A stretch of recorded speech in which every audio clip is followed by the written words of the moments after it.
Chào mừng các bạn đến với kênh Hương Lai. Nếu đây là lần đầu tiên đến với kênh thì hãy nhấn like, đăng ký để ủng hộ mình nhé.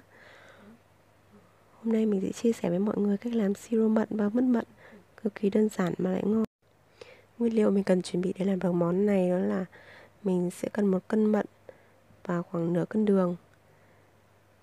Nếu bạn nào mà thích ăn nhạt hơn thì có thể giảm bớt đường đi.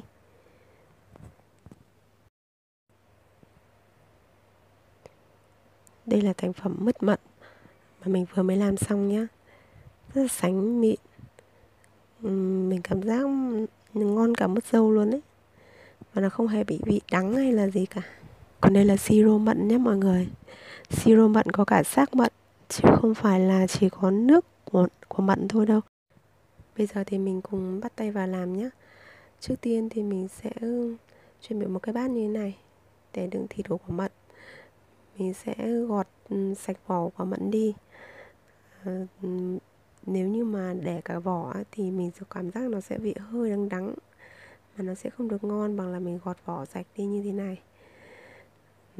Mặc dù nó hơi mất công một tí, nhưng mà khi mà cái thành phẩm thu được thì đảm bảo nó sẽ rất là ngon.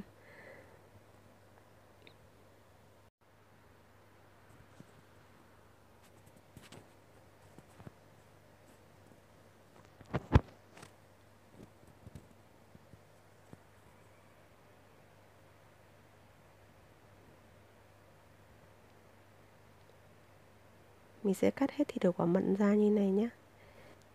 Khi mà mình bỏ hạt với cả vỏ thì mình sẽ thu khoảng 700g thịt mận.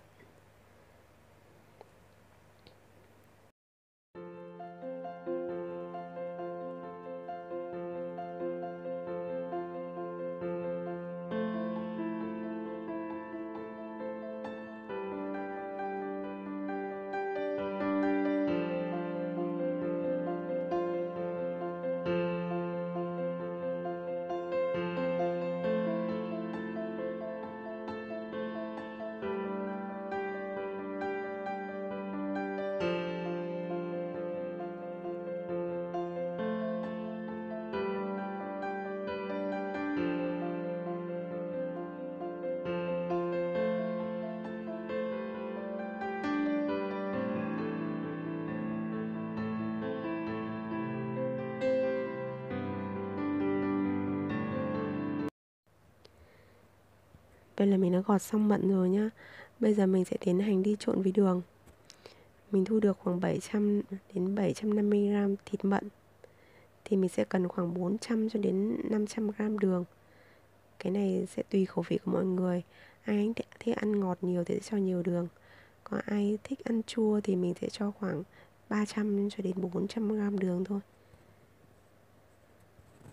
Mình cho đường vào, sau đó trộn đều lên để đường thấm đều với cả miếng mận.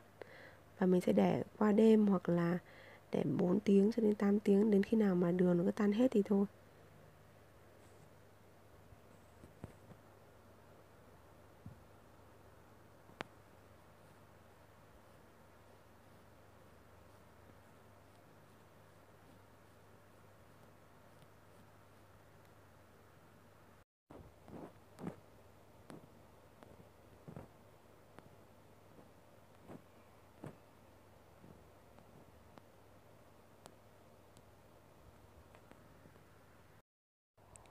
Sau khi mà mận đã ngấm hết đường như thế này thì mình sẽ tiến hành đi làm siro nhé.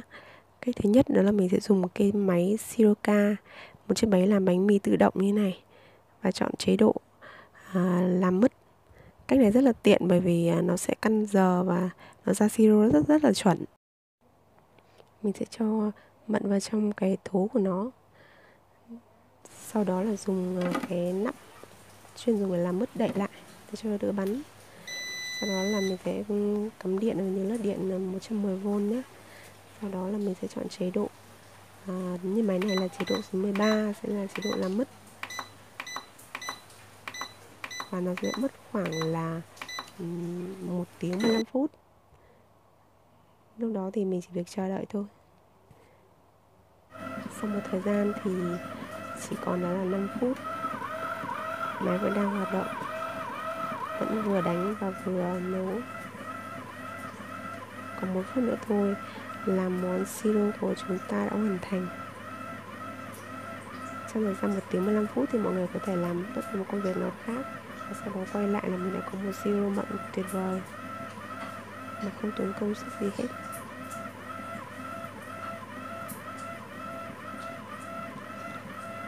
Và làm mứt ra thì em máy Siroca này còn có rất là nhiều chức năng khác. Mình sẽ từ từ chia sẻ với mọi người.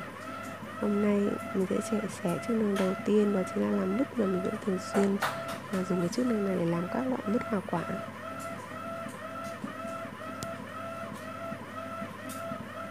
Đến một thời gian một lát nữa thôi là mứt của chúng ta sẽ hoàn thành.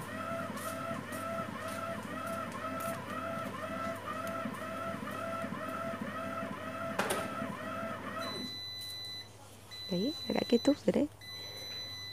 Sau khi mà máy đã kết thúc thì nó sẽ báo đỏ như thế này.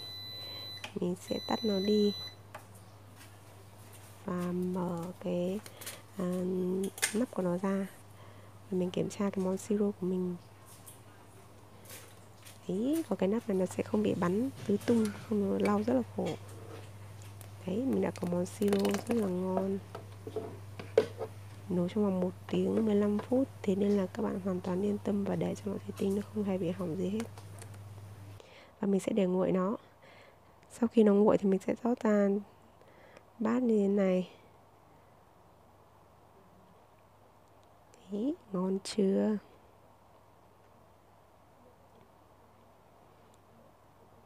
Các bạn nhìn này. Đấy, siro mận.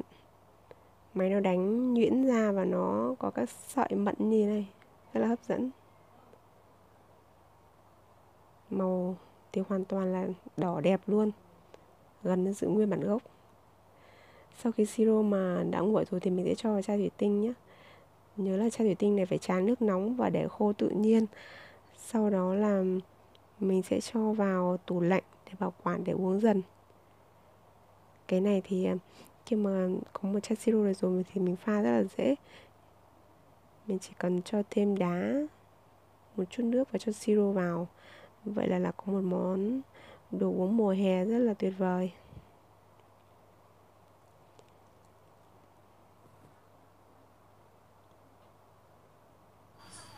Bây giờ mình sẽ thử pha một ly nhé. Cho khoảng 20 đến 50. Nói chung là tùy mọi người khẩu vị thế nào mọi người sẽ cho siro vào đấy. Cho nước vào, cho đá vào. Sau đó là mình sẽ khoắng đều lên và thưởng thức thôi.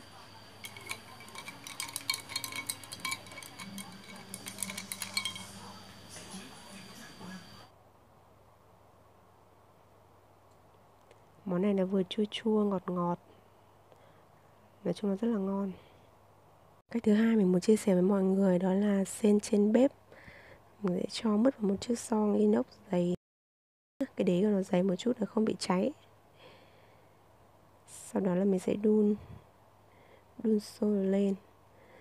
Đun sôi lên thì đến khi nào mà cái mứt này nó cạn bớt nước rồi ấy, đến kiểu sệt sệt rồi ấy, thì mình sẽ giảm lửa nhỏ đi. Và nhớ là đến lúc mà đã cạn rồi thì mình phải đứng khuấy liên tục để nó không bị.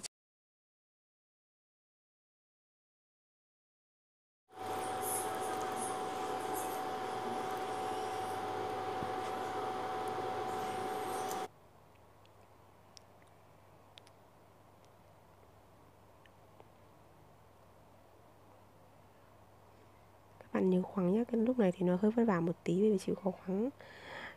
Mình khuấy lên như này thì nó sẽ không bị sát đít son này, không bị cháy mất này. Làm bằng son như thế này, nếu như các bạn đun lửa to thì rất dễ là bị cháy và màu nó sẽ không được đẹp. Mình chịu khó khuấy một chút. Cái khâu này thì hơi bị mất thời gian một tí, bởi vì vừa phải đun lửa nhỏ này và phải khoáng liên tục, cũng khá là tốn công tốn sức. Nhưng thành phẩm thu được thì cũng không phụ công người làm một chút nào hết. Các bạn cứ khoáng như thế. Nó đã cạn hơn một chút rồi đấy. Cứ tiếp tục khuấy cho đến khi nào mà các bạn cảm thấy nó sệt sệt, sệt sệt và nó cảm giác như là nó cũng không hẳn là khô hẳn mà nó sánh sánh nặng tay hơn một chút ý, thì là được. Khi mất nguội thì mình cũng sẽ bảo quản trong hũ thủy tinh như thế này. Và hũ thủy tinh này cũng được là tráng nước sôi và úp khô tự nhiên, thì bảo quản mứt nó mới được lâu.